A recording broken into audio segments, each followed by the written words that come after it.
तो फिल्म की शुरुआत में एक आदमी शोर की आवाज़ से डरकर उठ जाता है। किस चीज़ का शोर था आखिर ये? जब वो चेक करने के लिए बाहर गया तो हमने देखा कि एक अजीब से दिखने वाली क्रिएचर ने दूर से ही अपना चाकू उस आदमी की तरफ फेंका, जिससे उस आदमी का सर उसके जिस्म से अलग होकर गिर गया। और इस क्रिएचर का नाम हमें यहाँ पर बुगी मैन बताया जाता है। सीन कट होकर अब हमें एरिक नाम के एक लड़के को दिखाया जाता है, जिसने काफ़ी टाइम से अपनी फैमिली के साथ टाइम नहीं गुजारा क्योंकि वो एक नए प्रोजेक्ट पर काम कर रहा है। उसकी वाइफ जब उसे कहती है कि आप फैमिली को टाइम ही नहीं देते, तो एरिक कहता है मेरा ये प्रोजेक्ट सक्सेसफुल होने दो, फिर हम बीच वेकेशंस पर जाएंगे। यहाँ पर एरिक को उसका बेटा अपनी बनाई हुई ड्राइंग भी देता है। एरिक देखता है कि उसने हट के आगे एक आदमी को और उसके पीछे एक अजीब सी क्रिएचर को बनाया हुआ था। एरिक जब उसे इस क्रिएचर के बारे में पूछता है तो वो बताता है कि ये क्रिएचर बुगी मैन है जो सभी इंसानों को काट कर खा जाता है। एरिक ने उससे पूछा आपको ऐसी डरावनी बातें और ऐसे क्रिएचर्स के बारे में कौन बता रहा है? तो उससे जवाब दिया आपने ये तो बताया था बुगी मैन के बारे में। खैर अब वो यहाँ से चला गया। पता चला कि वो ऑफिस नहीं जा रहा था ओवर टाइम करने के लिए, बल्कि वो वीकेंड अपनी एक फ्रेंड के साथ मनाने जा रहा था, जिसे लेकर वो जंगल में बनी एक सुनसान कैबिन में आ जाता है। ये कैबिन बहुत अजीब था। उसकी फ्रेंड ने कहा भी कि मुझे ये कैबिन काफ़ी अजीब लग रहा है, पर एरिक ने कहा कि इससे ज़्यादा सेफ प्लेस मुझे और कोई मिले ही नहीं, तो हमें अब 2 दिन तक यहीं पर एडजस्ट करना पड़ेगा। वो लड़की चेंज करने के लिए चली जाती है और एरिक सोफे पर बैठ जाता है। जब उसे अपने पॉकेट में कुछ चुभता है, निकाल कर देखा तो ये उसके बेटे की ड्राइंग थी। उसने नोटिस किया कि इस ड्राइंग में बिल्कुल वैसा ही एक कैबिन है जैसे कैबिन में आज वो ठहरे हुए थे, लेकिन खैर वो इस पर ध्यान नहीं देता और इस ड्राइंग को वहीं पर फेंक देता है क्योंकि यहाँ पर अब उसकी फ्रेंड आ चुकी थी। ये दोनों शाम तक एक साथ रहते हैं और शाम में एरिक की फ्रेंड एरिक से कहती है रात में तो ये कैबिन और भी ज़्यादा डरावना लग रहा है। पता है इस कैबिन में रहते हुए मुझे कैसा फील हो रहा है? जैसे मुझे बचपन में कोई डरावना ख्वाब आता था। उस ख्वाब में मैं ऐसे ही कैबिन में बंद हुआ करती थी। खैर अब एरिक की फ्रेंड नीचे से कुछ लेने के लिए चली जाती है और तभी उसे इसी कैबिन में किसी के चलने की आवाज़ आती है और बाहर हमें दिखाया जाता है कि यहाँ पर असल में बूगी मैन ही आ गया था अपना नया शिकार ढूंढने के लिए। घर पर तो एरिक के दोस्त को जब कुछ नजर नहीं आता तो वो कैबिन से बाहर चेक करने के लिए आ जाती है। कैबिन के बाहर ग्रीन रोशनी थी जिसमें वो खो सी गई और किसी ट्रांस के अंदर बहते हुए वो जंगल की तरफ जाने लगी। जब उसे होश आया तो उसने वापस जाने की भी कोशिश की, लेकिन अब जैसे कोई ताकत उसे जंगल की तरफ खींच रही थी। वो बुरी तरह कंफ्यूज हो गई कि उसके साथ आखिर हो क्या रहा है। जंगल में एकदम से उसके पीछे बूगी मैन आकर खड़ा हो जाता है। वो जब पीछे मुड़कर देखती है तो उससे टकरा कर डर कर गिर जाती है। बूगी मैन अपना बड़ा सा चाकू एक बार में ही बिना सोचे बिना रहम किए उसकी गर्दन पे चला देता है और बिल्कुल पिछले वाले मर्डर की तरह उसके भी जिस्म से सर अलग हो जाता है, खून बहते हुए मिट्टी में मिल जाता है और इस तरह बुगीमैन का एक और शिकार मुकम्मल हो जाता है। इन सारी चीज़ों से अनजान एरिक अभी भी अपनी कैबिन में बेड पर बैठा हुआ था। एकदम से कोई उसके रूम का दरवाज़ा खोलता है। हमें दिखाया गया कि ये बुगीमैन है जिसे एरिक नोटिस ही नहीं कर पाया। सीन कट होता है और अगली सुबह हमें एरिक के सारे दोस्तों को दिखाया जाता है। कैल्विन जो अभी अभी अपनी ड्रग्स को छोड़ने के लिए रिहैब कर रहा था, उसे ये जगह बिल्कुल पसंद नहीं आती क्योंकि ऐसे एरियाज में आकर ड्रग्स करने का और ज़्यादा दिल करता है, जबकि टिम और उसकी वाइफ को तो ये जगह बहुत पसंद आई थी। अब कैल्विन को एक और बात पे गुस्सा आ गया था कि एरिक उनसे मिलने के लिए नीचे क्यों नहीं आया। टिम उसे कहता है कि यार इग्नोर करो और ये लोग अंदर चले जाते हैं। अंदर जाते ही कैल्विन टेबल पर वाइन से भरा हुआ गिलास देखता है जो रात में एरिक की दोस्त ने भरा था। वो अभी भी वैसा ही रखा था। कैल्विन का बहुत दिल किया उसे पीने का, इससे पहले कि वो अपने बढ़े हुए हाथ से वो गिलास पकड़ लेता। ऊपर से एक दर्दनाक चीख की आवाज़ सुनाई देती है। सभी लोग डर कर ऊपर चले जाते हैं। टिम और कैल्विन देखते हैं कि चीख मारने वाली टिम की वाइफ थी, जिसने और कुछ नहीं बस एरिक को गलत हालत में देख लिया था। लगा तो हमें ऐसे ही था जैसे एरिक की डेड बॉडी उसने देख ली हो। खैर ये लोग एरिक से काफ़ी सारी बातों की वजह से परेशान थे। एक उसने कैबिन नहीं अच्छा चूज़ किया था, दूसरा वो उनमें कुछ इंटरेस्ट भी नहीं ले रहा था और तीसरा उसने यहाँ पे सप्लाईज भी पूरी नहीं की थी।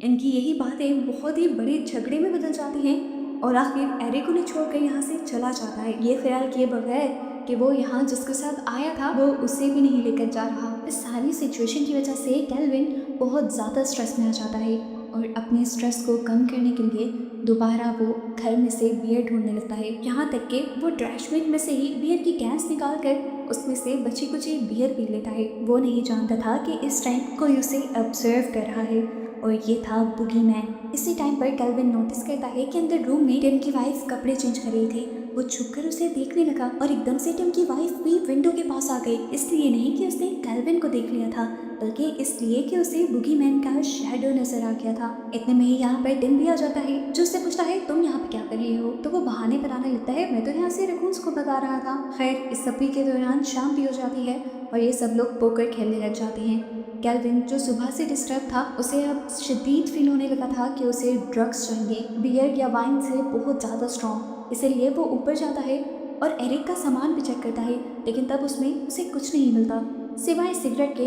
और वो अब सिगरेट ही पीकर बेचारा नीचे आ जाता है, जहाँ उसके दोस्त उसे पकड़ भी चुके थे कि तुम अपनी रिहैब में चीटिंग कर रहे हो ना। लेकिन वो झूठ बोल देता है कि नहीं, मैं तो ऊपर वॉशरूम में गया था। लेकिन जब इन लोगों का ध्यान नहीं भटकता तो केल्विन बात चेंज करने के लिए कहता है, मैंने सुना है हम लोग जिस कैबिन में रह रहे हैं इसके पीछे का जंगल बहुत खतरनाक है। जो भी इंसान यहाँ आता है वो गायब हो जाता है। वो इन लोगों को बुगी मैन के बारे में भी बताता है, जिसके बारे में इस पूरे इलाके में बहुत सी कहानियाँ मशहूर थी। इन सारी बातों से टिम तो नहीं, लेकिन टिम की वाइफ बहुत ज़्यादा डर जाती है और वो फ़ौरन यहाँ से जाने को कहने लगती है। और उसका मूड ठीक करने के लिए टिम उसे छेड़ना शुरू कर देता है। इन दोनों को हंसता खेलता देखते हुए केल्विन को काफ़ी अजीब फील हो रहा था। वो अपने आप को काफ़ी अकेला फील कर रहा था और उसे ये भी नहीं समझ आ रही थी कि इस टाइम बैठकर वो कैसा बिहेव करे। केल्विन के लिए ये कंडीशन और भी ज़्यादा ख़राब हो जाती है जब वो कपल अपने रूम में चला जाता है। उसे और भी ज़्यादा अकेला फील होने लगा था, तो अब उसके पास कोई और दूसरा ऑप्शन नहीं था सिवाय ड्रग्स के। सो वो पाता नहीं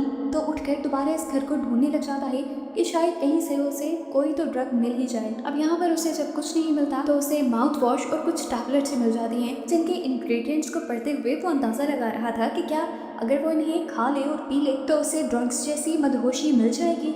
सीन कट होकर अब हमें दिखाया जाता है एरिक को, जो कि अभी तक अपने घर के ही रास्ते में था। अजीब बात थी, सुबह से शाम हो गई थी लेकिन वो एक जंगल पार नहीं कर पाया था।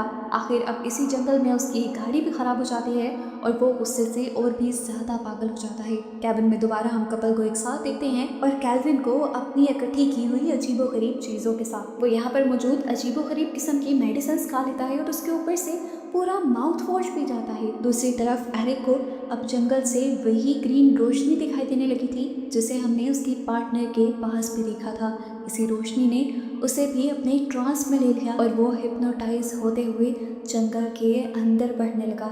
इससे पहले कि उसे होश आ जाता, बुगीमैन हाथ बढ़ाकर उसे अपनी तरफ खींच लेता है और उस पर हमला करके उसका गोश्त खा लेता है और ऐसे एरिक की मौत हो जाती है। जबकि अब कैबिन में केल्विन, जिसने वो सारा माउथ वॉश पी लिया था, इतनी अजीबोगरीब चीज़ें खाने की वजह से उसको वॉमिटिंग होने लगती है और स्टमक में बहुत ज़्यादा पेन हो जाता है। और आखिर वो टिम के रूम का दरवाज़ा नॉक करके उन्हें बता ही देता है कि उसकी तबीयत ख़राब हो रही है। केल्विन सोच रहा था कि उसके दोस्त उसकी केयर करेंगे, लेकिन यहाँ पर उसके दोस्त तो गुस्सा हो जाते हैं उन्हें डिस्टर्ब करने के लिए और केल्विन उनके इस बिहेवियर से और ज़्यादा डिस्टर्ब हो जाता है। केल्विन के दोस्त को जब इस चीज़ का अंदाज़ा होता है तो वो केल्विन के पास आता है। केल्विन अब उससे कहता है, अब मैं पहले से बेहतर हूँ, लेकिन फिर भी केल्विन का मूड ठीक करने के लिए वो उसके पास बैठ जाता है और उससे उसकी लाइफ के बारे में पूछता है। और यहाँ पर वो बताता है कि वो अपनी लाइफ से बिल्कुल खुश नहीं और उसे नहीं पता कि उसने अपनी लाइफ में इतनी सारी मुश्किलें इकट्ठी कैसे करनी हैं। टिम यहाँ पर उसे हौसला देता है और उसे बताता है कि लाइफ बिल्कुल पहले जैसी नॉर्मल हो सकती है, लेकिन ऐसे नहीं जैसे तुम चाह रही हो। तुम्हें लग रहा है कि सारे तुम्हारी केयर करेंगे तो सब कुछ ठीक हो जाएगा, ऐसा नहीं होगा। पहले तुम्हें अपना ख्याल खुद रखना होगा। ऐसे ही बातें करते करते केल्विन का मूड अच्छा हो जाता है और ये सब लोग सो जाते हैं।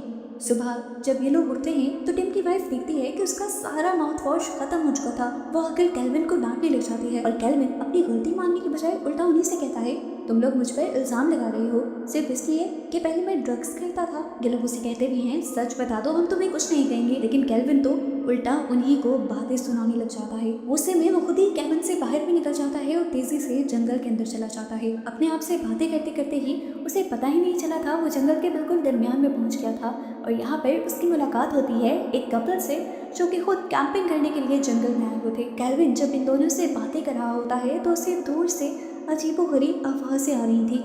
इन आवाज़ों ने उसे बहुत तंग किया। उसने इस कपल से कहा, मुझे किट से ऐसी आवाज़ें आ रही हैं जैसे कोई इंसानों का मर्डर कर रहा हो। ये सुनकर कपल हंसने लग जाता है और फिर सीरियस होकर उसे कहता है, अरे नहीं, ऐसी आवाज़ें नहीं हैं यहाँ पर, ये ज़रूर या तो जानवरों की आवाज़ें हैं या फिर तुम किसी साइकोलॉजिकल बीमारी का शिकार हो जिसकी वजह से तुम्हें ऐसी अजीबोगरीब आवाज़ें सुनाई दे रही हैं। उसके मूड को नॉर्मल करने के लिए और इन सिम्टम्स को कम करने के लिए वो उसे सिगरेट भी दे देते हैं और वो तो खुश होकर पी लेता है। अब वो यही एक दरख्त के ऊपर चढ़ जाता है और देखता है कि दरख्त की दूसरी तरफ एक और कपल भी आया हुआ था। वो इस पूरे जंगल को जब ऑब्जर्व कर रहा था तो तब उसे जंगल की दूसरी तरफ वाले दरख्तों में कोई अजीब सा साया दिखाई दिया। उस साए को चेक करने के लिए वो उन्हीं दरख्तों के पास गया, लेकिन अब दूर दूर तक वहाँ पर कोई इंसान नहीं था। इसी सब के दौरान अचानक उसकी टक्कर किसी आदमी से हो जाती है।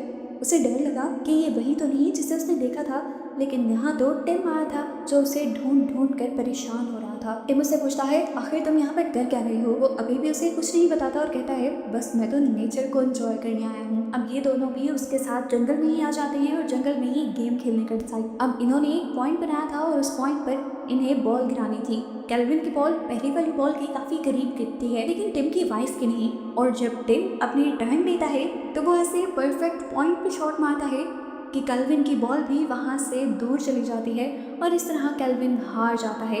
टिम खुशी में अपनी वाइफ से गले मिलता है और जब जब वो अपनी वाइफ के करीब जाता था केल्विन को पता नहीं क्यों गुस्सा आ जाया करता था। ऐसे ही गुस्से में वो सारी गेम छोड़कर अपने कैबिन में वापस आ जाता है और अब डिनर का टाइम भी हो चुका है। टिम की वाइफ ने बहुत अच्छा डिनर बनाया था, लेकिन केल्विन को क्या दिख रहा था? केल्विन को ये डिनर कच्चा गोश्त दिख रहा था। उसे बहुत ही अजीब लगा ये देखकर। उसने जब सामने देखा तो वो कपल बड़े ही जंगली तरीके से उस कच्चे मीट को खा रहे थे। उसका और भी ज़्यादा दिल खराब होने लगा, लेकिन फिर यहाँ पर हमें रियलाइज़ हुआ कि डिनर में नूडल्स थी और इस टाइम जो भी चीज़ें केल्विन को नज़र आ रही थी वो उसकी हेलुसिनेशंस की वजह से थी और ये हेलुसिनेशंस उसे हो रहे थे ऊटपटांग की चीज़ें खाने की वजह से। अब सीन कट होता है और हमें केल्विन, उसके दोस्तों को और जंगल में कैंपिंग करने वाले कपल को एक साथ बैठा हुआ दिखाया जाता है। केल्विन इन लोगों से ले लेकर सिगरेट पीता है और यहाँ पर अजीबोगरीब बातें भी करता है। इसी दौरान इनके पीछे बूगी मैन आ जाता है जो एक एक करके अपने बड़े से चाकू से सभी का गला काट देता है और यहाँ केल्विन की डर कर आँख खुल जाती है और हमें पता चलता है कि ये बस केल्विन का एक हाथ था। अब जब उसकी आँख खुली तो वो और भी ज़्यादा डिस्टर्ब हो गया क्योंकि ऊपर टिम के रूम से अजीबोगरीब आवाज़ें आ रही थी। वो पागल होने लगा था इन आवाज़ों से।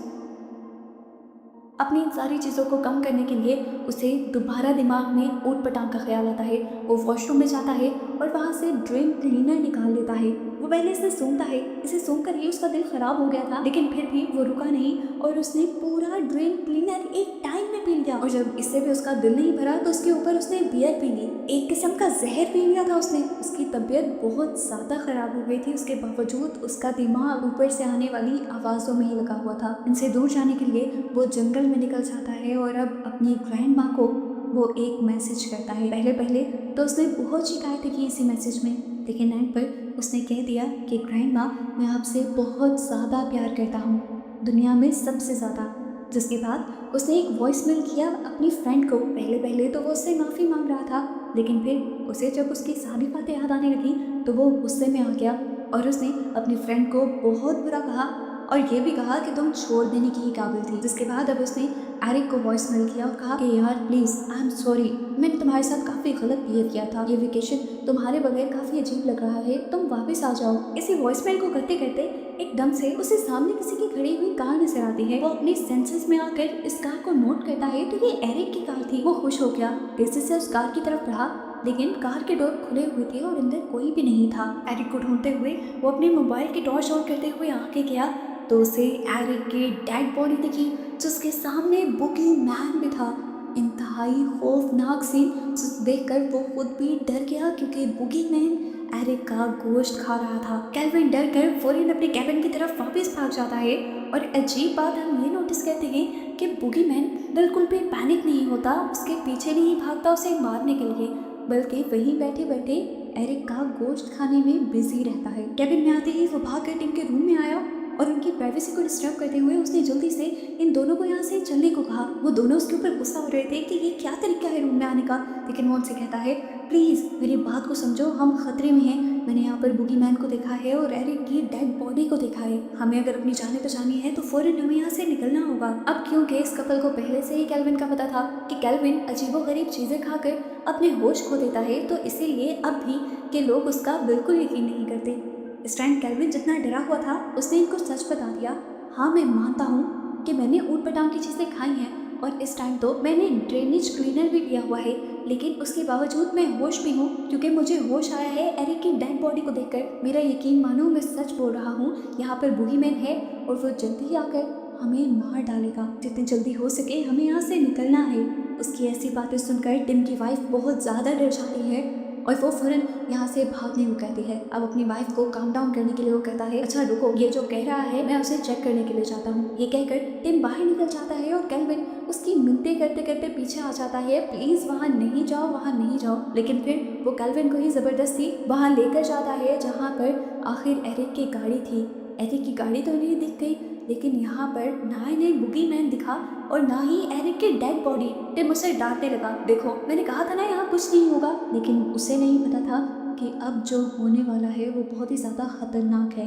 एकदम से जंगल में सामने से ग्रीन लाइट नजर आती है। वही लाइट नजर आती है जो बूगीमैन के शिकार होने से पहले हर इंसान को नजर आती है। कैल्विन टिम को रोकता रह जाता है, वहाँ मत जाना प्लीज, वहाँ मत जाना। लेकिन टिम उस लाइट के ट्रांस में आकर सामने चलने लग जाता है। कैल्विन को समझ नहीं आ रही थी वो क्या करे, वो टिम को बचाने के लिए उसके पीछे जाए या अपनी जान बचाकर यहाँ से भाग जाए। इसी सब में वो काफी देर यहाँ खड़ा हुआ पैनिक हुआ सोचता रहता है और इतने में टिम का काम ही तमाम हो जाता है। चंद सेकंड बाद जब टिम उसके सामने आया तो टिम के पेट में एक बहुत बड़ा सुराख था जिससे लगातार खून बाहर गिर रहा था और टिम भी ऐसी हालत में नीचे गिर गया। वो मर गया, बूगीमैन का शिकार बन गया। ये नज़ारा देखते हुए कैल्विन डर कर घर वापस आ गया और उसने टिम की वाइफ को सब कुछ बता दिया, जो पहले से ही डरी सहमी उन दोनों का इंतजार कर रही थी। ये लड़की और भी ज़्यादा डर जाती है और पैनिक हुआ कैल्विन किचन से एक सॉस पैन और एक बाउल उठा कर लाता है। वो उसे अपने सर पे पहन लेता है और यही काम वो टिम की वाइफ से भी करने को कहता है। वो बताता है उसे, इसे अपने सर पर पहन लो ताकि बूगीमैन हमारी सोच ना पढ़ सके। टिम की वाइफ उसे कहती है, पागल हो गए हो, हम यहाँ क्यों रुकेंगे, हम जल्दी से यहाँ से भाग जाते हैं। इन्होंने फैसला तो कर लिया था लेकिन अब टाइम गुजर चुका था।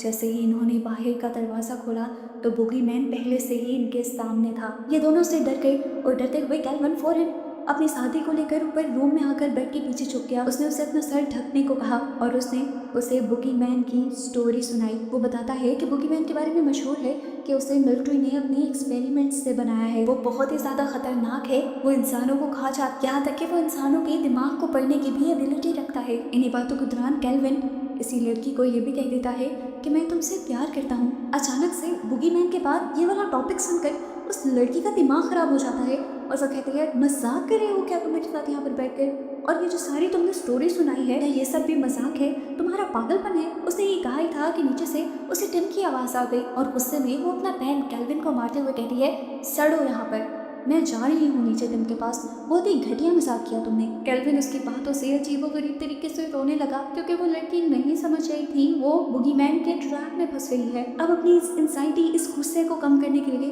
वो यहाँ पर दोबारा कुछ ढूंढने लग जाता है और उसे फाइनली यहाँ पर एरिक की रखी ड्रग मिल जाती है। वो इस सारे पाउडर को निकाल कर सूंघने लग जाता है और यहाँ पर बचा कुचा और ड्रेनेज लिक्विड भी पी जाता है। उसकी हालत अब और भी ज़्यादा ख़राब हो गई थी, लेकिन इस ड्रग ने उसे हिम्मत दे दी थी बूगीमैन से लड़ने के लिए। वो अब फैसला करता है कि वो बूगीमैन से लड़ेगा, वो भी सिर्फ एक फ्राई पैन की मदद से। फ्राई पैन ये वो जब नीचे उतरता है तो उसे वॉशरूम से किसी की शॉल लेने की आवाज़ें आती हैं। वो समझ गया कि बूगीमैन ही होगा।